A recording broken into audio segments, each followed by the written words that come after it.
Selamat pagi, shalom saudara-saudara yang dikasihi Tuhan. Kita bersyukur untuk anugerah Allah yang terus memberkati kehidupan kita sampai hari ini.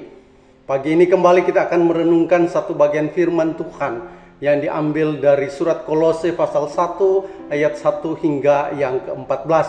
Saya akan membaca ayat yang ketiga sampai ayat yang ke-5a. Firman Tuhan demikian.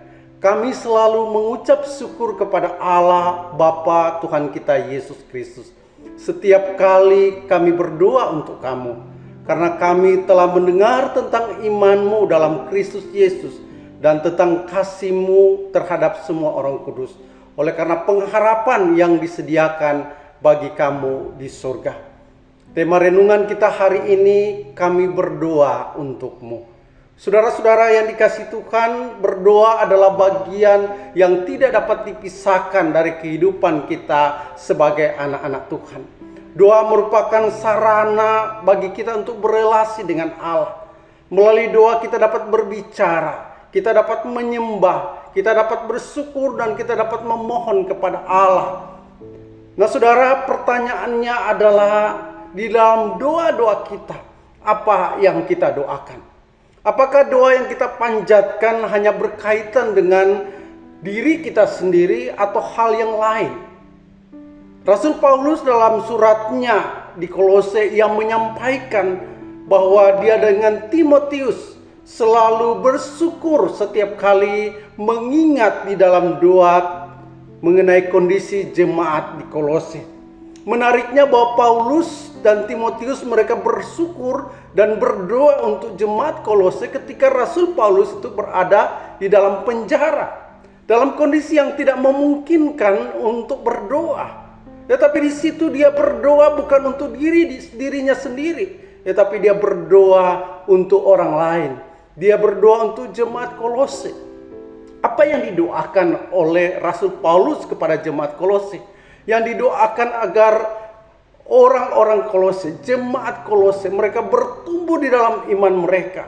Mereka tetap teguh, tetap kuat. Mereka memiliki pengharapan, memiliki kasih di dalam Tuhan. Dan saudara, menariknya bahwa ternyata ketika Rasul Paulus menulis surat ini, dia mendengar bahwa ternyata jemaat Kolose di tengah-tengah tantangan, di tengah-tengah pergumulan yang mereka hadapi, menghadapi ajaran-ajaran palsu, menghadapi tantangan-tantangan dalam diri mereka sendiri, berkaitan dengan kehidupan mereka, kehidupan iman mereka. Mereka tetap teguh, mereka tetap kuat di dalam iman. Saudara yang dikasihi Tuhan, karena itu Rasul Paulus katakan, aku bersyukur kepada Tuhan bahwa engkau bertumbuh dalam pengenalan akan Tuhan, tetap teguh dan tetap memiliki kasih kepada orang-orang kudus lainnya. Saudara, ini adalah jawaban doa dari Rasul Paulus kepada jemaat Kolose. Saudara yang dikasihi Tuhan, hari ini bagaimana dengan doa-doa kita? Apakah kita berdoa kepada orang lain, atau kita hanya berdoa untuk diri kita sendiri? Hari ini saya mengajak melalui firman Tuhan hari ini untuk kita mengingat orang-orang percaya yang mungkin mengalami pergumulan di dalam iman mereka, mengalami pergumulan dalam hal ekonomi, mengalami pergumulan dalam keluarga mereka. Mari kita doakan mereka. Kita juga harus berdoa untuk para hamba-hamba Tuhan di gereja kita. Doakan untuk gembala sidang, agar dia tetap teguh, tetap kuat, dan dia dapat melayani Tuhan dengan baik. Kita juga doakan untuk para misionaris, para majelis, dan orang-orang yang melayani Tuhan. Biarlah kita mengambil waktu untuk berdoa bagi mereka.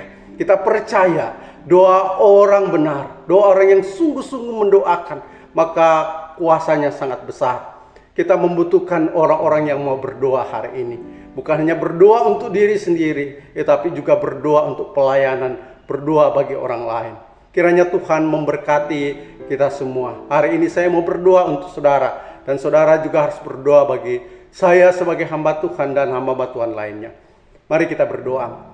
Bapa di surga, kami bersyukur untuk firman-Mu hari ini.